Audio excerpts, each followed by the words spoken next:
ഉണ്ണിമിശിഹായാൽ ഒരുപാട് സ്നേഹം നിറഞ്ഞവരെ, കാലിത്തൊഴുത്തിൽ പിറന്ന ഉണ്ണീശോയുടെ ജനനത്തിൻ്റെ ആഘോഷത്തിനായി ഒരുങ്ങിക്കൊണ്ടിരിക്കുന്ന എല്ലാവർക്കും ക്രിസ്മസിൻ്റെയും നവവത്സരത്തിൻ്റെയും ആശംസകൾ ഒരുപാട് സ്നേഹത്തോടെ നേരുന്നു. ബെത്ലഹേമിലെ കാലിത്തൊഴുത്തിൽ ആ മഞ്ഞ് പെയ്യുന്ന രാത്രിയിൽ അവൻ ജനിച്ചത് ലോകത്തിനു വേണ്ടിയുള്ള അപ്പമായി മാറാനാണ്. ബെത്ലഹേം എന്ന വാക്കിന് ഹെബ്രായ ഭാഷയിൽ അപ്പത്തിൻ്റെ ഭവനം എന്നാണ് അർത്ഥം. അവിടെ തന്നെയാണ് ജീവന്റെ അപ്പമായ ഈശോ വന്ന് ജനിക്കുന്നത്.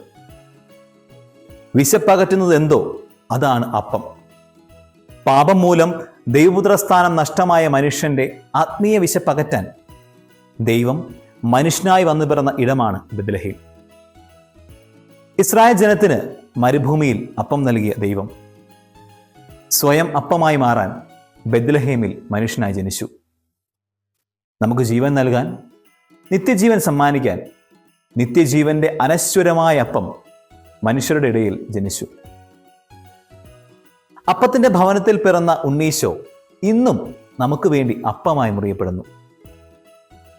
തിരുപ്പിറവിക്കായി ഒരുങ്ങുന്ന നമ്മളോട് ഈശോ ആവശ്യപ്പെടുന്നതും ഒരേ ഒരു കാര്യമാണ്: അനുദിന ജീവിതത്തിൽ അപ്പമായി മാറുവാൻ, അപ്പമായി മുറിയപ്പെടുവാൻ. വേദനിക്കപ്പെടുന്നവർക്കും അവഗണിക്കപ്പെടുന്നവർക്കും ആശ്വാസമേകി ചേർത്ത് നിർത്തുന്ന, തകർച്ചയിലും തളർച്ചയിലും താങ്ങാവുന്ന, ചെറിയവർക്കായി സ്വയം ചെറുതാകുന്ന വിശുദ്ധിയുടെ സുഗന്ധമുള്ള ജീവിതം വഴി അപരന് അപ്പമായി മാറാനുള്ള ദൗത്യം. അതാണ് ഈ ക്രിസ്മസും ബെത്ലഹേമിലെ പൊന്നുണ്ണിയും നമ്മെ ഓർമ്മിപ്പിക്കുന്നത്.